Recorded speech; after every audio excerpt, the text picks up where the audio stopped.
In particular, tonight we'll explore the sensory experiences of Dutch Jews and non-Jews during the Nazi occupation and their responses to an altered urban environment and soundscape.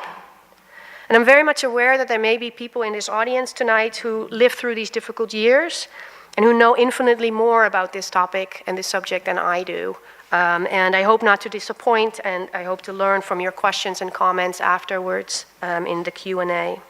So let's turn to this photograph. Does anybody know what we're looking at here? Does anybody recognize this photo? Yeah, so this is 1942. This is August of 1942. And what we see here is a small group of workmen carrying ladders and pushing wooden carts filled with road signs through the streets of Nazi-occupied Amsterdam. Arriving at selected corners, they mounted ladders and proceeded to detach the existing street names from the buildings and replacing them with new designators.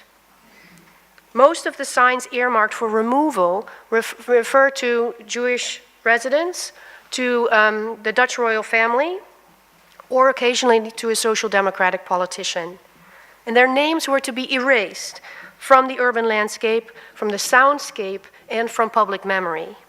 In a matter of minutes, Sarfatistraat, named in 1870 for the influential Jewish physician and philanthropist Samuel Sarfati, became Muiderschans. Spinoza Straat, have a moment. Spinoza Straat ceased to exist and converted to Andries Straat. While Prins Bernhardplein metamorphosed into Gooiplein. Vbeltstraat, which paid tribute to the social democratic alderman, Florentinus Vbelt, was changed to Weesperpoortstraat. And the Da Costa Straat, named after the Jewish poet and historian Isaac da Costa, was rechristened Van Tienhovenstraat in honor of Amsterdam's former mayor. After replacing 25 of these street signs, the workmen left the scene, and they left behind rather befuddled local residents who were suddenly living in very unfamiliar sounding streets and squares. You can imagine, right? You live in the Da Costa Straat, and all of a sudden you're living in a very different street than you did 5 minutes ago. This this incident is just one example of the changing urban topography under Nazi occupation.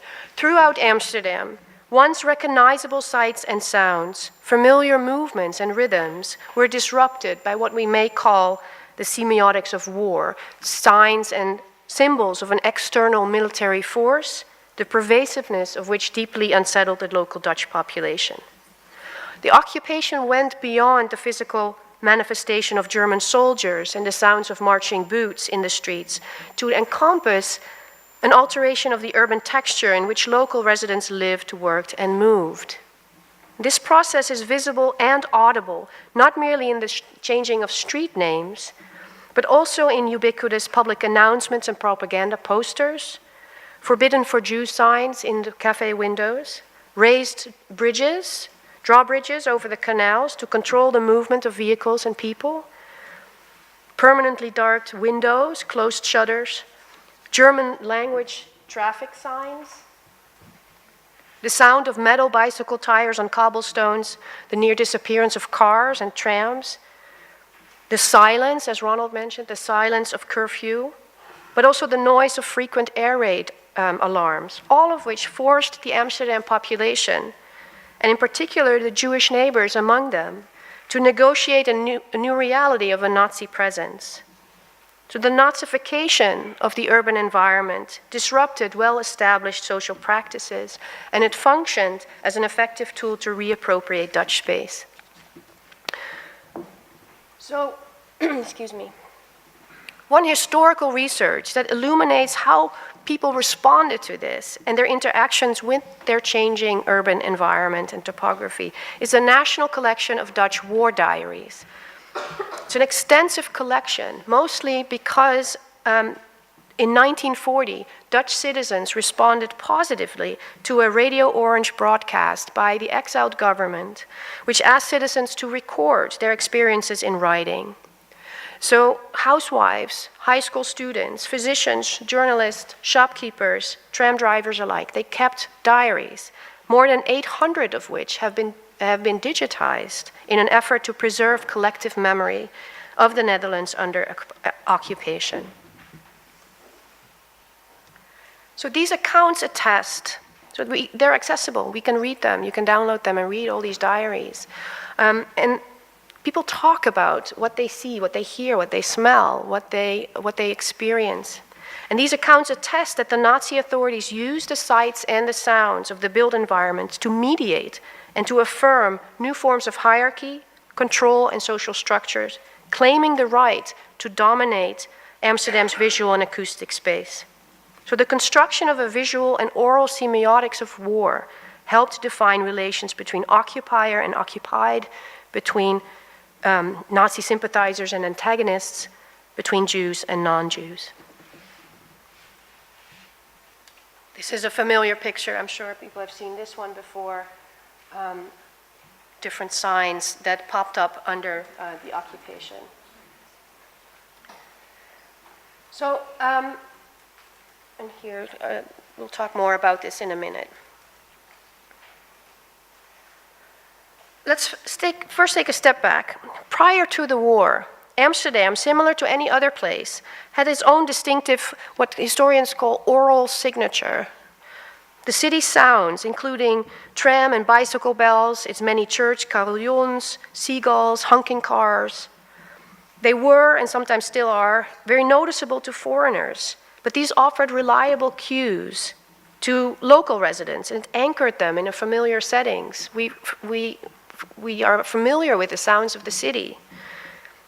The city's soundtrack also included the often ear-piercing music of street organs, coins clanking in a tin can, the yelling of market vendors selling their wares, and a gentle splashing of water in the canals. A 1944 edition of the newspaper Het Nieuws van de Dag described, quote, the well-known screeching and whistling of trams maneuvering through the city as a key feature of Amsterdam's auditory environment. And the same was true of the street organ, which the paper called het sieraad van de Amsterdamse straat, the tunes of which made every resident, quote, feel at home. So among Amsterdam's acoustic markers of place were the Westerkerk church bells and the carillon, which for more than 300 years had alerted citizens to the time of day, and to Sunday services, to celebratory events, such as weddings and holidays, to funerals and commemorations. And during the early years of the war, the time-honored sound of this church provided comfort and continuity, and Ronald already mentioned Anne's diary description. But there are others. Toby Vos, a courier of the Dutch underground press, included in her richly illustrated wartime diary a watercolor of the Westerkerk.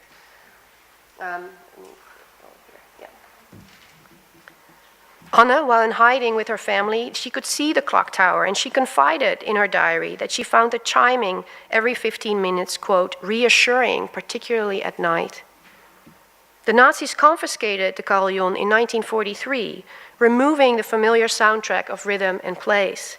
And in its absence, Anne wrote, her family became, quote, confused about what the time of day or night was. This, together with the disappearance over the course of the war of traffic, of open-air markets, street music, caused the capital to become, in the words of one observer, quote, unusually quiet, as if a town-like silence has descended over the city, almost like a slow-motion film. The urban historian David Garrioch explains that embedded in such an urban soundscape was a hierarchy of authority, which determined who could make what noise at what time. The power to control the sonic environment served as a means to establish and maintain political hegemony. And that pertains to the production of silence as well. Silence as well as sound. Indeed, the ability to command silence underscored the asymmetrical relationship in which some were free to speak and others were coerced to listen and obey. To Anne and other Jewish onderduikers, it was, quote, the silence that made them so nervous in the evening and at night, that made them so incredibly scared that somebody would hear us. So unable to move or talk freely, Anne sensed the omnipresent Nazi threat in the privacy of her own bedroom. Her account, as well as those of hundreds of other diaries and journals and memoirs, affirms that those who controlled the production of sound and silence commanded a vital medium of communication and power. So the disruption of Amsterdam's visual and sonic landscape under occupation served as an effective means to reconfigure urban space, to disrupt existing social and cultural habits, and to control the behavior of the population, facilitating the implementation of Nazism. So among the realms of sounds that are mediated and disrupted was language. And so, especially that of radio and cinema. Nazi ideologues, many of whom considered Dutch to be racially compatible to Aryans, sought to increase the amount of German language programming on the radio and in the cinema in order to expose Dutch audiences to the ideals of National Socialism and the Volksgemeinschaft.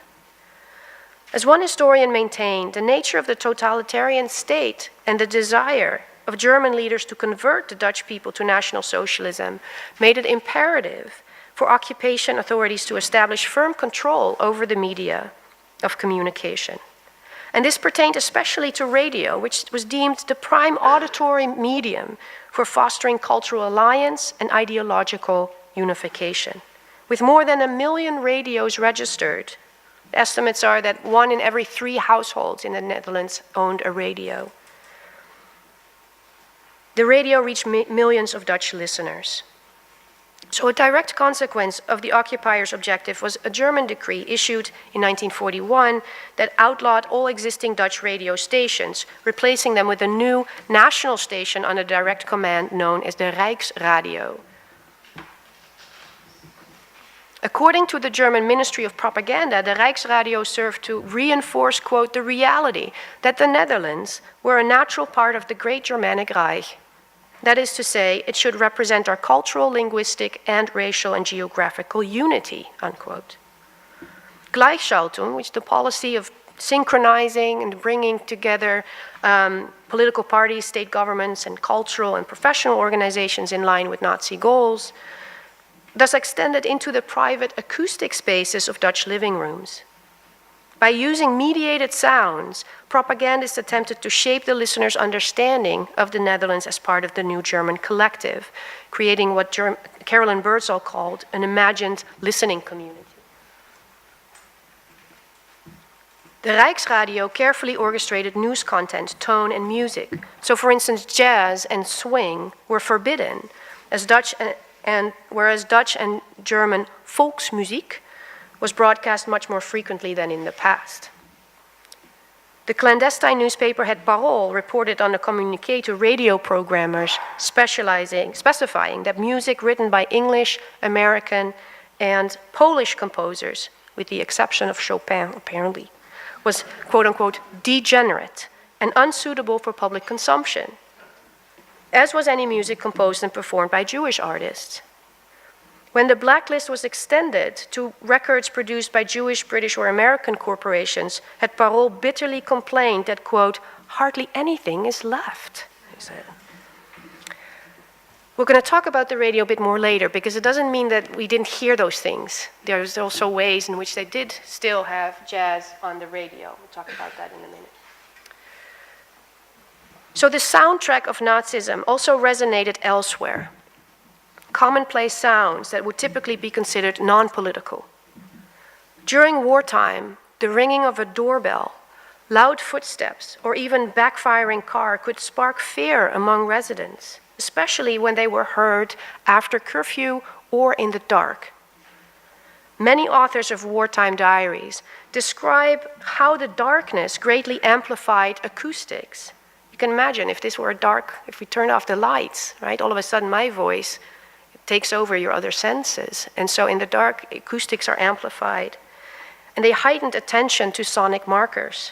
The journalist and poet Bert Voeten stated that nocturnal sounds, quote, have an intense effect and squeeze the body like steel, like a steel web. Nerves tremble like overstrained antennas, he said. For Sam Goudsmit, the sounds of cars driving through the streets at night was, quote, terrifying. Before 1940, such sounds would most likely have gone unnoticed. But during the war, as Goudsmit knew only too well, his son was later deported to Auschwitz and died. It could be the announcement, a doorbell could be the announcement of arrest or deportation to unknown destinations. For Amsterdam Jews in particular, the sound of doorbells rung at night meant something quite different from doorbells rung during the daytime. Miriam Levy, a young secretary and translator who worked for the Committee for Jewish Refugees. Oh, I'm going a bit too fast.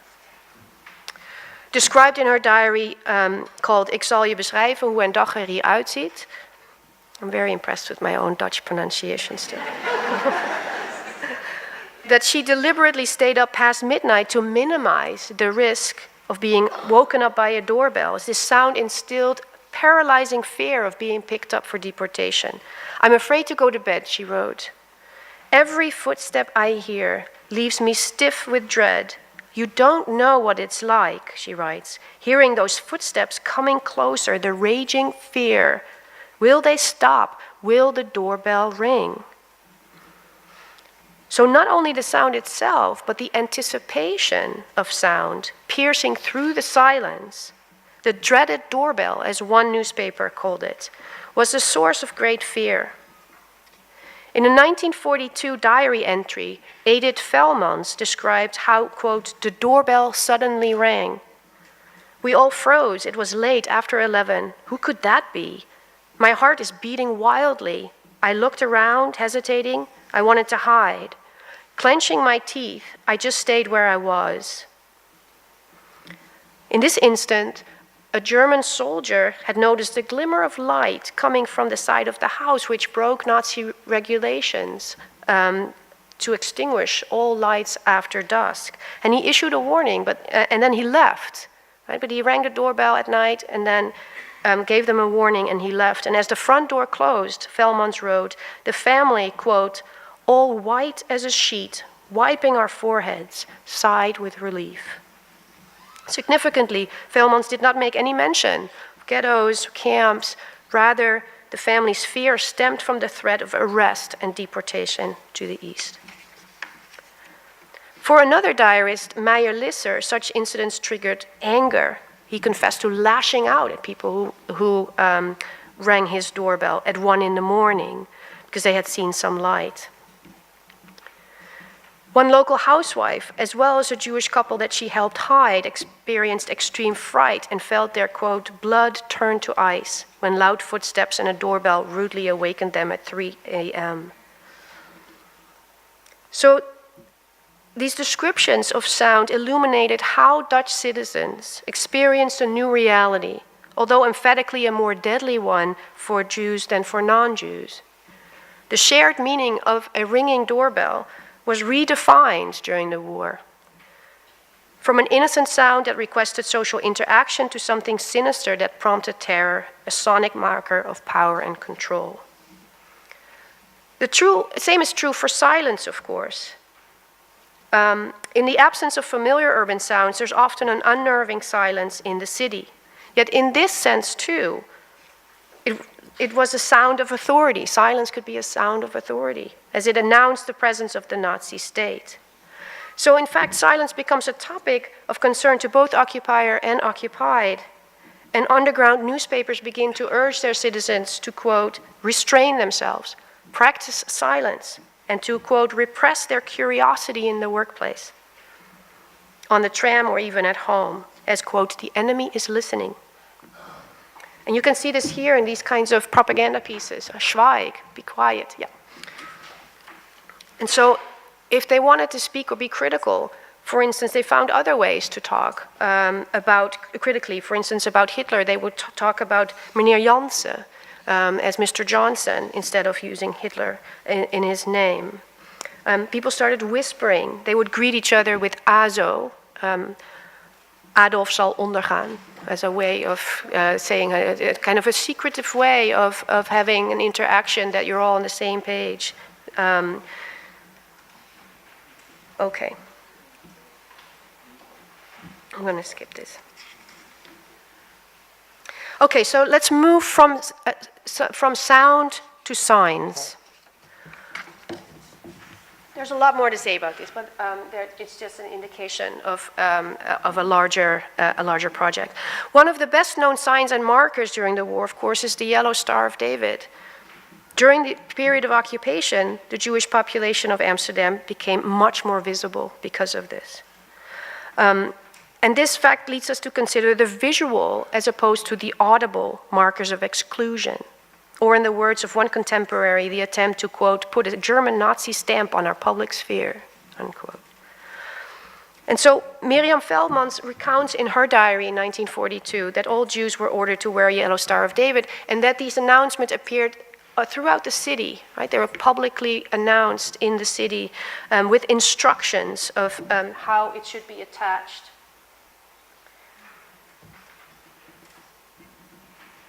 Initially, and I emphasize the word initially, we see a sense of empathy from the larger population.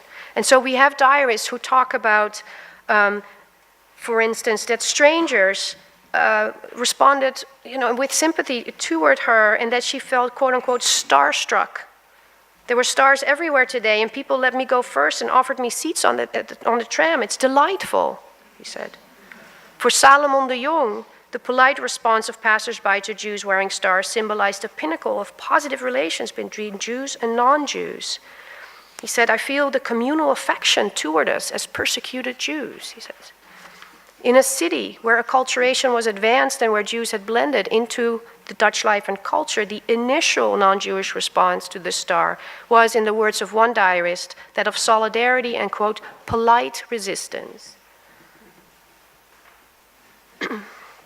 So many non-Jews expressed revulsion to the Nazi decree in private correspondence, and some were open in their opposition to this decree. Non-Jewish girls walked arm in arm with Jewish friends. A handful of Catholics professed support by wearing a yellow tulip in their left lapel. 20-year-old Salomon Silber, who had fled the Netherlands from neighboring Germany, reported that, quote, his arms got tired from returning greetings to non-Jewish Dutchmen. From poor to the well-to-do, from mayor to street cleaner, in the tram, train, everywhere, kind people offered their seats to whoever wore a star. At the same time, despite such gestures of sympathy and compassion, sentiments that were muted, right? They were muted once Nazi brutality escalated. This yellow piece of fabric almost instantly changed the relationship between Jews and non-Jews. And it contributed, in the words of Dutch historian Peter Romein, to the disorientation and what he called the radical alienation of the persecuted to their surroundings. At the same time, such gestures of sympathy and compassion changed relationships, and Sam Davids, wearing the star on his jacket, entered the post office, for instance, a place where he was a regular and he knew people, he came there often. He encountered an awkward silence and muffled good mornings from acquaintances who did, quote, not know how to look past the star. The visual marker on his lapel communicated clearly that he had become a target and therefore a risk, a situation that rendered polite conversation uncomfortable. After being visually marked and after initial responses of empathy from non-Jews, many diarists found themselves to become part of a new group, the Jewish outcasts. Gradually, the raised hats made way to averted glances. Spontaneous chatter on the tram turned into uncomfortable silence. So we see a reversal of advanced Jewish acculturation to renewed ethnic and religious particularism. Some have called this kind of soft anti-Semitism, the kind of the polite way, but still anti-Semitism nonetheless. Okay, the last few minutes, I wanted to also talk about the urban environment as a canvas of dissent. Right? It is not merely about imposing by the Nazi occupiers a new regime, but it's also a canvas for local residents to express their objections to this. In the context of occupied Amsterdam, altered street names, yellow stars of David, German traffic signs, censored radio programs, and piercing doorbells were not merely consequences of Nazism, but also and rather active catalysts that worked concurrently to embed Nazism in the public and the private sphere. So the Nazi attempt to control urban geographies and topographies were not always successful. The cityscape also offered space for visual and auditory transgressions and resistance. So Amsterdammers used walls, windows, and sometimes their own bodies as canvases to display their discontent and anti-German sentiments. So this is an example, not just the greetings of Ozo, Oranje zal overwinnen, Ozo, or mark the birth, sometimes they would wear orange flowers on them, or a white carnation to honor the royal family, or would hang up their laundry outside in red, white, and blue to kind of have the flag as that's, or they taped little Dutch flags to their bicycles, or people would paint V for victory on their neighborhood walls, for instance. And so we see this, these ways to Lees de Waarheid was an underground resistance newspaper, and they urging citizens to read this, right? Read it, and we see these using of the city walls in radical ways. We also see this with the use of the radio, to come back to that. We know that the regulations that forbade listening to the radio was widely ignored. People handed in old radios and kept their new radios, and then they would still listen to them in secret. And so they hid radios in attics and basements and chimneys, and the luisterverbod, as one author called it, was, quote, utterly and blatantly disregarded, as people openly discussed recent developments in public conversations. And so they describe, for instance, that so many windows closed at 2 and 7 o'clock when the BBC started its broadcasting, that even those who did not own a radio closed their windows because they did not want to be suspected of being a Nazi sympathizer. Everybody closed the windows. I do too, even if I don't have a radio. So disobedience was both silent and audible. Outside silence increased, people retreated indoors, while inside, the voice of the BBC broadcast filled attic, basements, and back rooms. Non-compliance to the luisterverbod also became visible, not merely by closed windows and shutters, but also in the form of public signs. So as one diarist, for instance, who talked about a conspicuous note that was placed on a statue nearby here that said, quote, there was a note on the statue, a piece of paper that said, "I'm the sole person who does not listen to the English radio." And so just to make sure that, that people knew about this. Oops, here I go. So another interesting example is the V-action, the V-actie, also as a result of the Queen actually urging citizens to chalk the letter V on the walls as an expression of their anti-German sentiments. V signs appeared throughout the city. On sidewalks, people put their fingers in V configuration, passing each other. And at night, young high school students risked their arrest with their acts of protest. One writer recorded in her diary that with, quote, her heart pounding in her chest and a large tote bag flung over her shoulder, she dropped handfuls of small paper V's on the streets, chalking V's on facade after sunset. A fellow student, Selina Pfeffer, recounted that, quote, we do everything with the V. We give V signs with our fingers. All English broadcasts begin with V in Morse code. It drives the Germans berserk, she wrote. In response to this, the Nazis tried to reappropriate this letter, V, to the German cause by mounting billboards that read, V means victory because Germany is winning on all fronts. So they started using the V as kind of a similar way to, as a response, victory for Duitsland.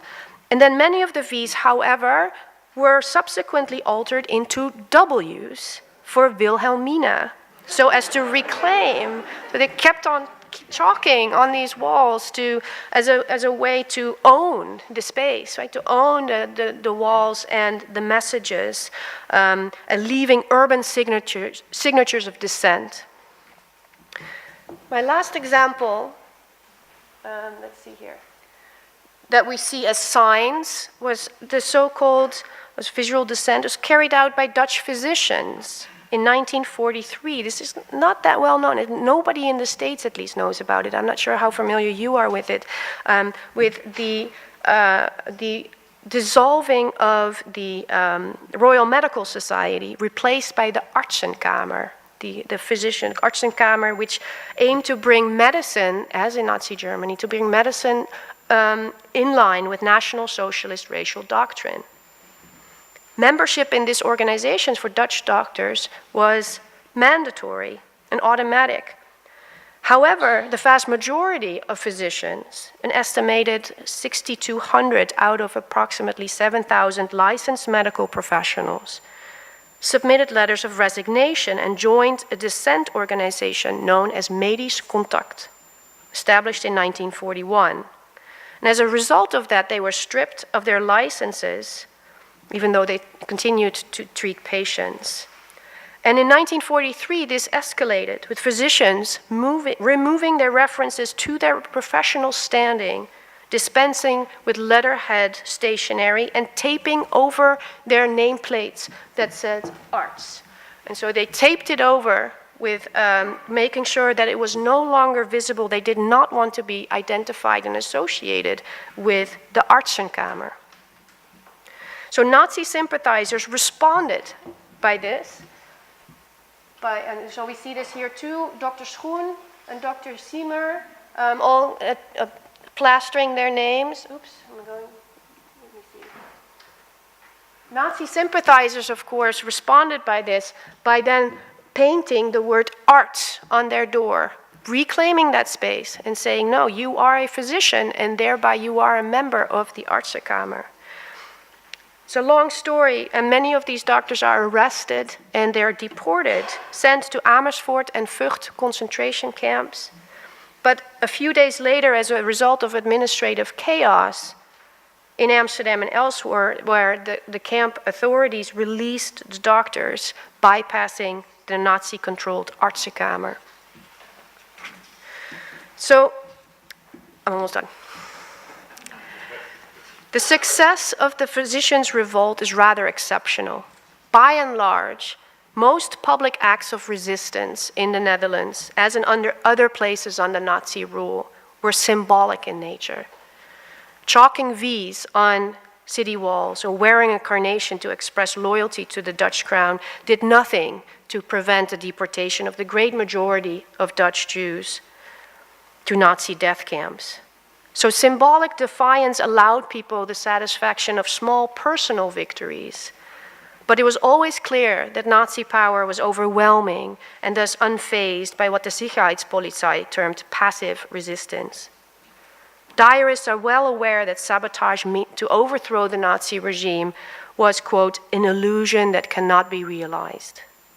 What expressions of defiance do clarify is that the urban environment functioned as a canvas for Dutch citizens to express discontent and anti-German sentiments, while at the same time the Nazi occupier sought to exercise its authority, control the population, and make Amsterdam its own by means of signs, symbols, and sound. All this suggests that the imposition of a new ideology on a foreign population requires more than merely military dominance, what historians of foreign policy call hard power. Equally important is indirect coercion or soft power. While Nazi territorial expansion depended on military might and physical dominance, ideological coercion was also found in expression in the colonization of the urban landscape and soundscape. So Amsterdam also becomes very much a dark city. It's a subdued place. It was darker, blackout regulations. People continued to fall into the canals. 450 people fell into the canals at night because they just couldn't see, right? It's hard to imagine. And sometimes they would bump into a Nazi officer because they didn't see him, and it creates a physical response of people, very unpleasant. So in terms of sound, wartime diaries and journals disclose not much people how they heard, how they felt, how they saw, but also how, not what they saw and what they heard, but how they did so. And that is something that becomes very clear in these readings. And it intensifies in the final year of the war in the Hungerwinter, where we see many of these signs being taken down and literally burned. Right, burned for to sustain themselves. Wooden forbidden for Jews signs vanished, and by this time, by the Hungerwinter, most of the city's Jewish inhabitants had disappeared altogether. And by 1945, Amsterdam had become, in the words of one writer, a stunned city, een verstomde stad. He called it a verstomde stad. And as Ronald already mentioned, 75% of its population does not return. We do see in 1945, 3 weeks after the end of the war, that the street signs are reattached. So the street signs that have been removed, that I started the talk with, are taken down again 3 weeks after the war, and they return the original names. And so it's reversed after liberation. It would take much, much longer, however, for the population to address difficult questions of a near empty and soundless Jewish neighborhood. And I'll end with this picture here. I found this picture very, very heartbreaking. This is for another time.